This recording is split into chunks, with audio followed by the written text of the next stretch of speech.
Hello and welcome to our next episode of Women and the Relationship with Money. Today we have with ourselves Shrayantani Mukherjee, a master in economics, and she has been working with the banking financial analytics industry for the last 15 years. Welcome, Shrayantani. You happen to be Thank a you so client much. for a few years and a great friend. We both belong to Calcutta, and it just so happened that when we were initially having a discussion, we just realized we also belong to the same school. So it's a small world, and thank you so much for taking out time and doing this for us. I feel that people like you have a lot of power to encourage our viewers and serve the purpose of why we are running this series. So thank you once again. Thank you so much, Shruti. It's an absolute delight and an honor to be here. I think the work that you're doing is fantastic. I mean, of course, in my personal capacity, I can only thank you for the amazing work that you've been doing on my portfolio. But even other than that, this series especially, I think these are conversations that are very important for us to have. From a women's perspective, yes, but also to encourage these discussions on a wider forum and kind of make them more mainstream. Right. So you are one of those who staunchly believes, that more and more such discussions should happen. And Shandini, I remember that when we first met, you were already an avid investor into mutual funds. You had this portfolio, and you had a few funds in your portfolio. So, how did your financial investing journey really start, and when did it start? So interestingly, my financial journey started in the first day that I started earning. So I remember December rolled out and it was time for making all the tax saving investments. And one of the things that we did was we went to the nearest bank and I spent about an hour speaking with the mutual fund advisor in that bank. And I think one of the great pieces of advice I got was not just to say that, hey, here are 5 mutual funds that you should invest in. But I think the conversation that we had was more around understanding how mutual funds work, what to look out for, how do you even read the performance of a mutual fund, right? And that is where it started. So the entire idea of compounding is something we've learned at school. So it's been around for a while. It was just the first time that we were putting all of these things into the picture. And because I come from an economics background, a lot of those concepts were closer to my curriculum, I would say, and therefore easier to understand. So that is when I started off. Although, once I've had more time to study it and read about it, I think I should have done much more. So yeah, but I think those early pieces of advice from the right kind of experts really helped me get going in the right direction. So this is not very usual that people start investing in mutual funds in the first year of their career. I never did that. And what I have also heard from a lot of people is that normally some of their very first financial decisions are driven by some value system, some takeaways that they have from their upbringing or childhood. Right. So going back to your upbringing and your family, do you think that there were certain things that you took away from them which helped you take those first investing decisions right when you started working at a very young age? Right. So I think it's a very interesting question, because if you think about our parents' generation, they didn't really have the access to the kind of financial instruments that are there today, right? Which means mutual funds were still a new concept when our fathers were probably getting nearer to their retirement phase. And at that age, it's very difficult to pick up these new financial instruments and really risk their life savings on something of that. And they didn't even have perhaps as large of a compounding window that we had when we were starting out. But I think one of the earliest life lessons that I got from my family, and in particular from my mother, is this entire concept of delayed gratifications and savings mindset. So it didn't need to be, okay, these are the financial instruments that you save in, or this is the, kind of way you put aside a certain percentage of your salary when you start earning. But it was more about this ingrained concept, and growing up in a middle class family was about delayed gratification. So the very important difference between what is a luxury and what is a necessity was ingrained into us very early on. And therefore, that is not to say if you have the capacity to earn and if you're making that kind of money, you shouldn't enjoy the luxuries. By all means, do it, but be very conscious of the fact that they're luxuries and be mindful of that luxury being a certain percentage of your expenditures. So I think overarchingly, the entire mindset towards money is what really helped me shape my decisions on early investing. And also, I think back in the day, our parents went through primarily a lot of financial hardships in the way that people didn't really understand the stock market. Most of the financial instruments available to them were LICs and ULIPs at the later stage, and perhaps FDs. And that really did them no great help or benefit when it came to growing their wealth. And I think that was also, even if it was not a direct conversation we had, but inherently the stress that we would see every time the interest rates would fall around FD is something that, kind of subconsciously instilled in me the belief that, maybe don't put all of your eggs in the same basket. Yeah. So interestingly, what, if I read between the lines, it also shows that, you need to be a little alert and open to the environment, even with your family, to understand the application of some of these concepts of compounding, or, why, there has to be an alternate and lower, and, every rates will continue to fall. So this cannot be, exactly what funds my retirement, and to kind of make those, infer those things from the data and then therefore conclude for yourself. And I know that for a fact that you have always been that alert individual, maybe slightly more interested than most people out there in understanding these things.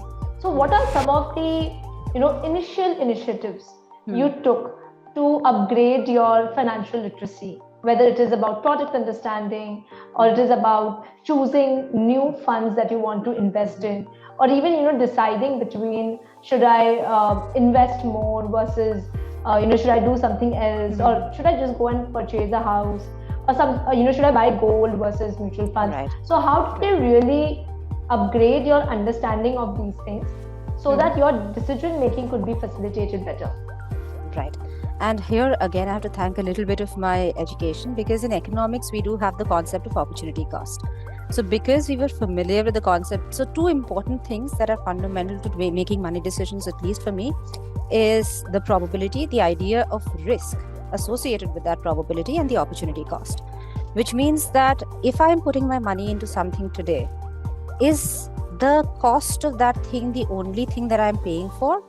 Or is it that my money, if invested elsewhere, would earn a better return, and therefore I'm losing out on the opportunity to earn that return as well?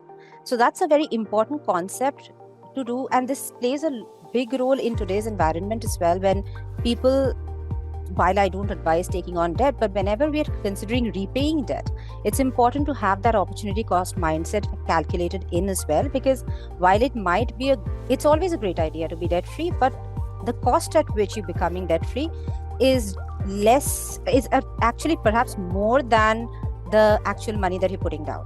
It's money that could have earned you much more had you kept it invested in the market.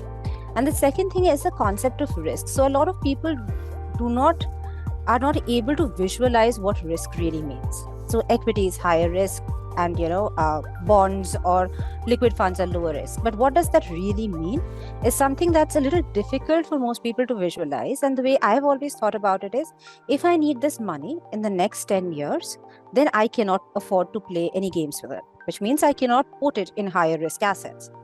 Risk essentially means, are you able to keep that money in the market long enough for you to be able to earn those returns once the market has finished going through all of its cycles, right?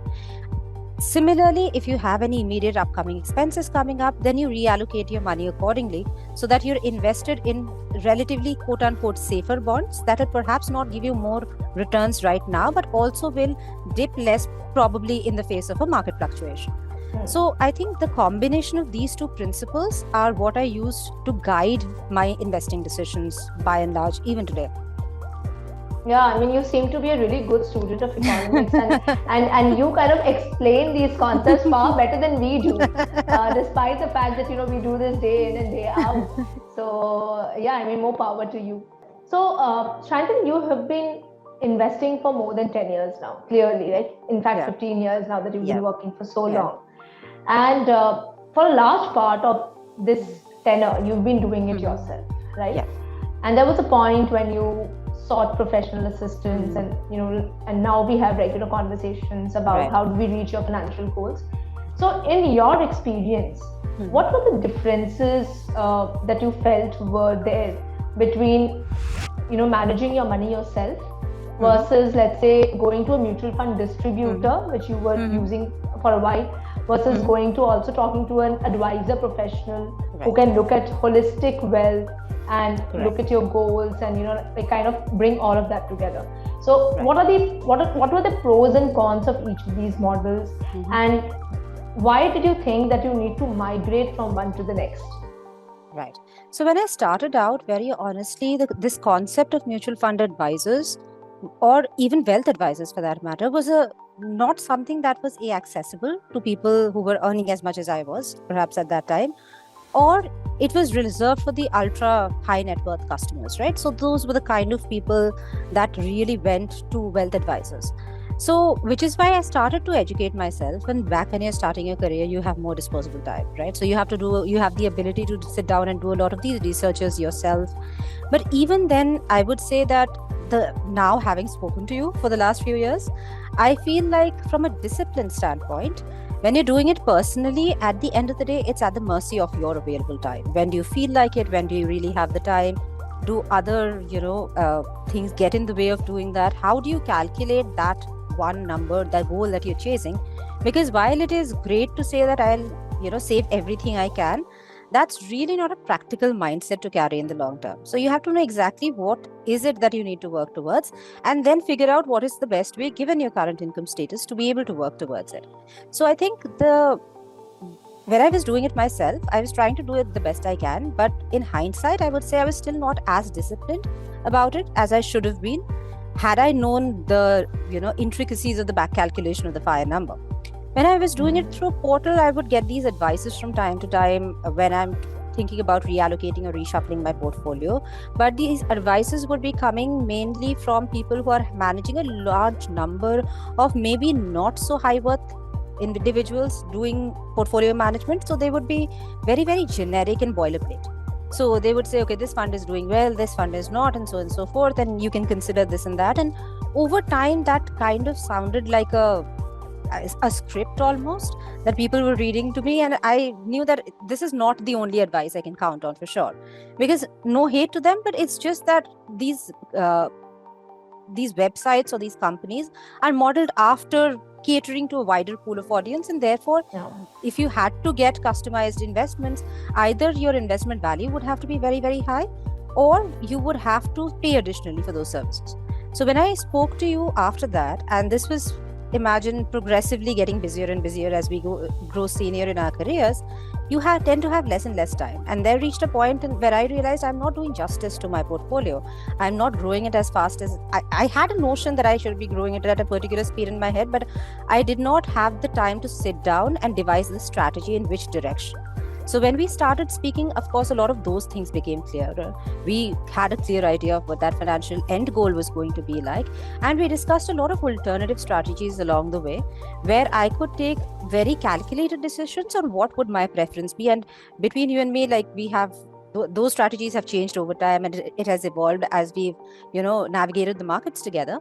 But yes, the sense of discipline, the rigor, and just the way you are able to free up some of the time and the mind space towards ensuring that your money is working for you and you don't have to constantly worry about it, is something that has gone like a 10% to 100% when I moved from individual to these portal based to a personalized advisory service, for sure. So I think it's a great start.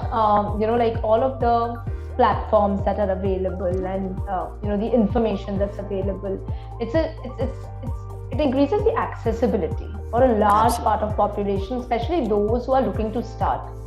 But once the variables in your life get complicated, whether it is time, whether it's interest, also in some cases the portfolio size by itself, that it starts becoming so meaningful that you feel that it needs a more it needs more attention and time to it. Absolutely. I think that's where professionals could help in some manner.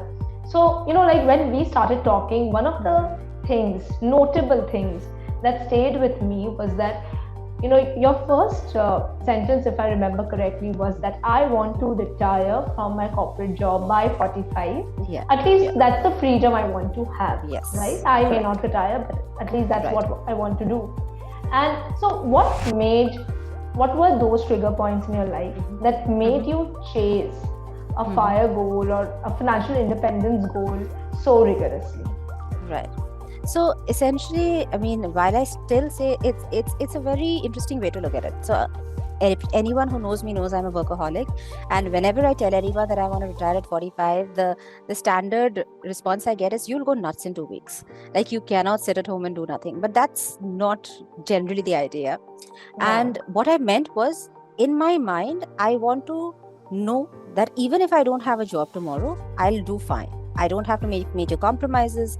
I can go on carrying about go on running my life as usual without having to worry so much about, okay, if I live till 80, how am I going to manage, right? So I think the entire concept of FIRE for me was about buying that time and that freedom, because we all work towards creating a comfortable life, and like it by design or by circumstance, somehow our lives end up getting so busy that we're not able to enjoy that time that we create for ourselves. And more often than not, by the time you retire at the conventional age of 60, 65, your health doesn't permit it.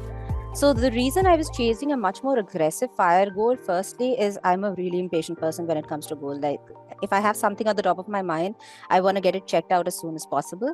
But also to have that peace of mind to say that, not to say I'm going to take it easy, because I don't think it's in my nature to, but to know that I have checked that goal at the back of my head, that push comes to shove, my parents need anything, my family needs anything, I am able to provide without having to worry about the external circumstances or things on the job front or any primary source of income that is limiting my life in any which way. So, your the way you've defined your goal, when I talk to a lot of women, especially working women, a lot of them feel that they are financially independent because the salary that's coming in is decent, they are being able to take care of their expenses, but they're not really talking in terms of freedom at a futuristic age. Yes. Right? In your circle of people that you work with, do you often have these conversations of freedom of choice and financially, of course, and empowerment and financial independence, and are women in your circle chasing similar numbers and similar goals? And that is also a very interesting question, and I realize that I've been very privileged in that sense, because I can say a resounding yes. So most of my friends, most of my colleagues, we are having similar conversations, and I think most of them have some sort of financial planning. Either they manage it themselves or they are outsourcing it to a financial advisory service, and everyone has it very clear in their head that they are chasing a particular FIRE number. They might not each person might visualize it differently as to what that number means for them in terms of a lifestyle. But every single one of my friends, especially the women in my friend circle, every maybe a little bit of a stretch, but at least most of the girlfriends that I have, I think everyone's really, really on top of it when it comes to managing their finances. So I have to say I'm really privileged, and I realize perhaps my friend circle is not so much the norm, and not to say in a good or a bad way, but because these women are incredibly intelligent women who are very aware. They might have started at different points in time again, but they're very, very aware of their financial goals and how they're planning to meet them. That's a very pleasant thing to hear, because I normally don't come across that response, and I'll be honest, I was not expecting that response. It would be interesting to understand that where did all of you, because everybody's circumstance is different, so where did all of you get your trigger points to think about financial independence in a country where financial planning is not talked about a lot, and people don't really think so much about goals, and the conversations still begin from aaj kahan invest karna hai, what's happening to the market, kahan jayega, and it's Right. difficult to just sit back and not look at your portfolio, not get worried about volatility, and Right. like still have that lens on 10 years hence, right? Right. So I would say that probably you've manifested your friend circle in a way that everybody who understands this space has come to you, and everybody else in the rest of the country is not having, they're not having those friends. So Shayantani, going back, to your childhood and upbringing days, I see that you are very on top of things when it comes to your investing, your goals, even monitoring your expenses, ensuring that you don't live a frugal life, but creating that balance between expenses and investing great. What kind of role did your mother play, when you were growing up, which you think fueled some of those thoughts into you? Of course. So my mom was a homemaker, but she had a very interesting approach to spending. So growing up in very middle class households, we were never of the space where we would have very lavish things around us. But she always found a way to, on the expenditure side, monitor her expenses, make sure that she spent it out in such a way that there was never a pinch as such. So it wouldn't be like the first of the month would look different from the last of the month. And I don't ever remember her not being able to, accommodate our smaller asks. And which is why she always made sure that even on birthdays, right? So one of the very interesting things that both me and my brother, we grew up was about saving our birthday money. So you'd get 100 rupees, 50 rupees from relatives when on your birthdays and in Raksha Bandhans, and we have Bhai Dooj in Bengalis. And I would be the person who'd always save that money, not spend it. It would be in this wallet in my Almira. And I used to serve back in the day when ATMs were not around. I was the ATM for my dad whenever he needed cash. And the only clause was I would charge him 50 rupees for every transaction. Oh my So God. whenever, you want 5,000, you want 1,000, you want 10,000, doesn't matter, 50 rupees per transaction. And if you wanted 500 2 days in a row, that's 100 rupees. So I learned very early on how to grow that money, if you will, in-house. And as soon as I turned 18, I think one of the first things that my mom did was she took me to the bank and made me deposit that money, and I still have that bank account. So those kind of, and we were always encouraged to do that. We were never said, oh, you guys are fleecing us or whatever it is. It was all in good fun, and we were actually encouraged to do that saving. And she would take care of everything else, like the presents. If you need a gift, I will get it for you, but you save this money. And that kind of a mindset really played a big role in understanding the value of holding on to your money, because other things will eventually take care of it. Maybe you wait a month, maybe you wait till the next occasion. But the thing about new things is even getting it is the fun part. As soon as you've gotten it, it kind of very quickly loses its charm, right?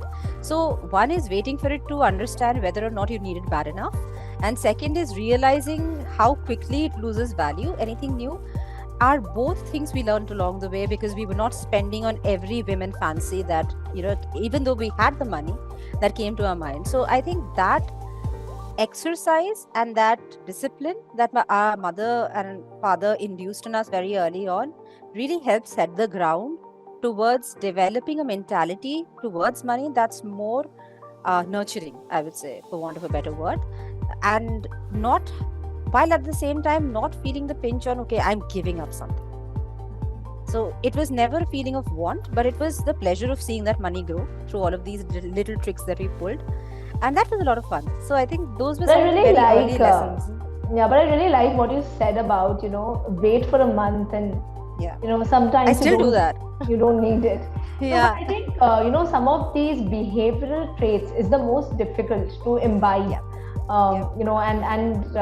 It's fun for us to hear these stories, because what we realize is some of these things are inculcated very young in life. Yes. And while we did not learn about inflation, compounding, and these subjects in school or college, some of these behavioral traits that we have already imbibed is exactly what fuels the way we end up behaving with money.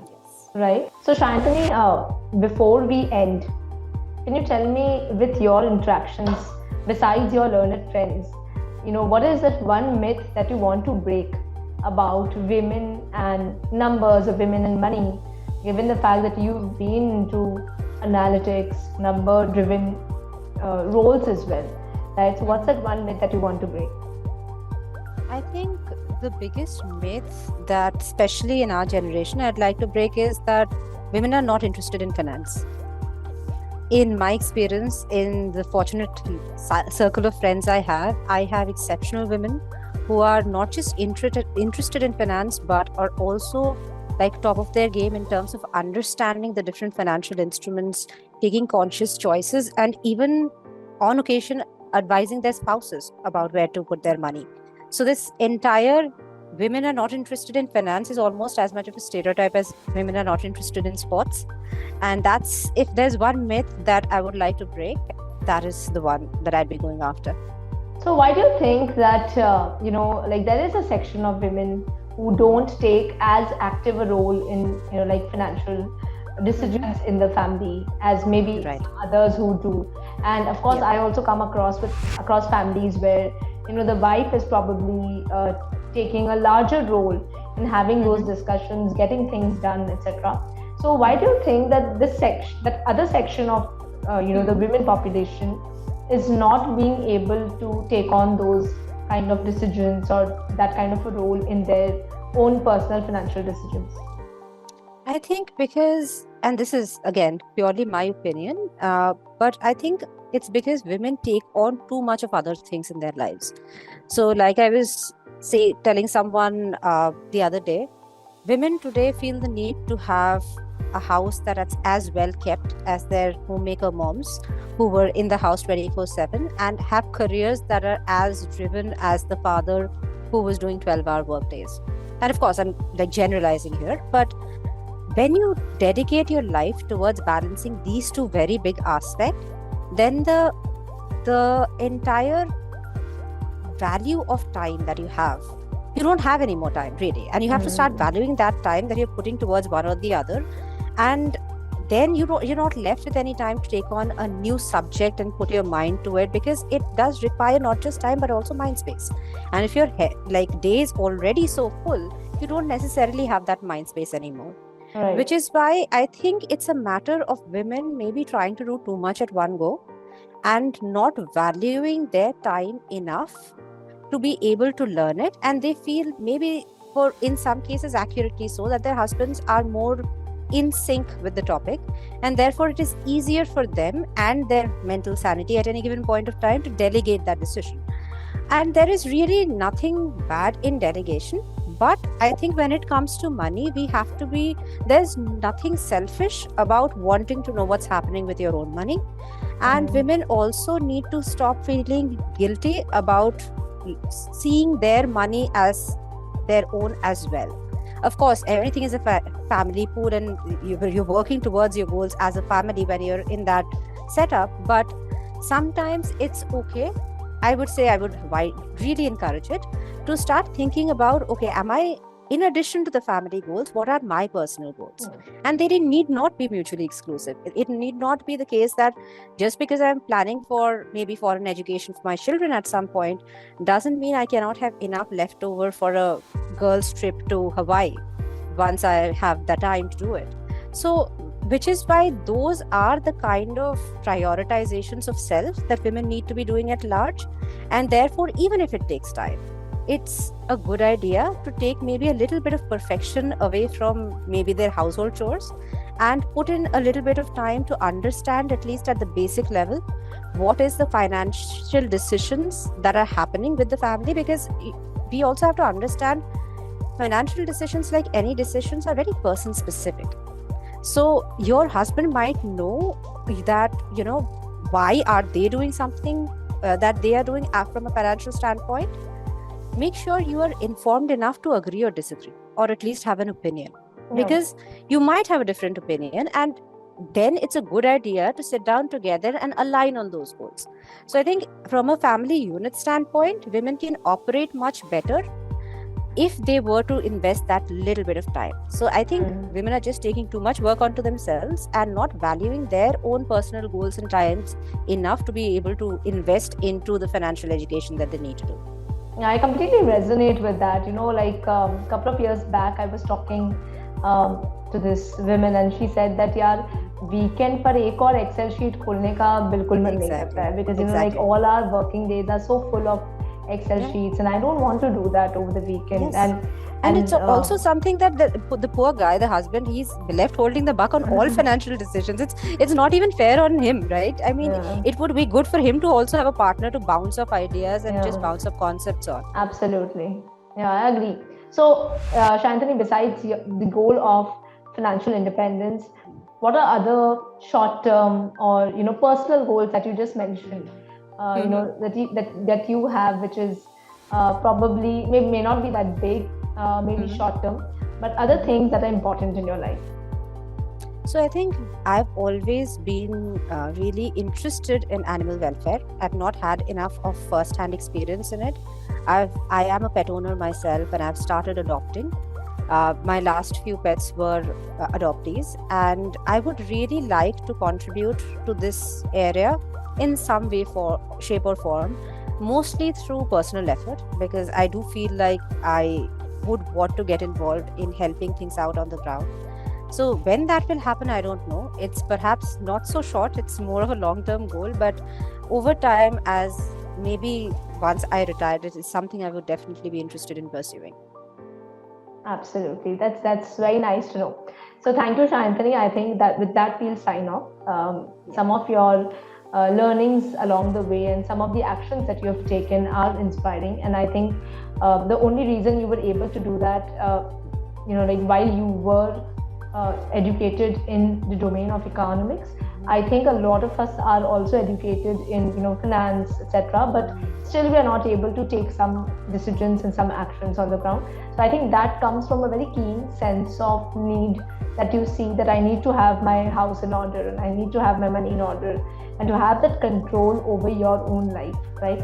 So knowing you for the last few years, I know that you're very keen to chase that one number that you've been working towards, and with like if everything goes well, you should be able to achieve that as well. So thank Fingers you so crossed. much. Yes. So thank you so much for being a part of this conversation.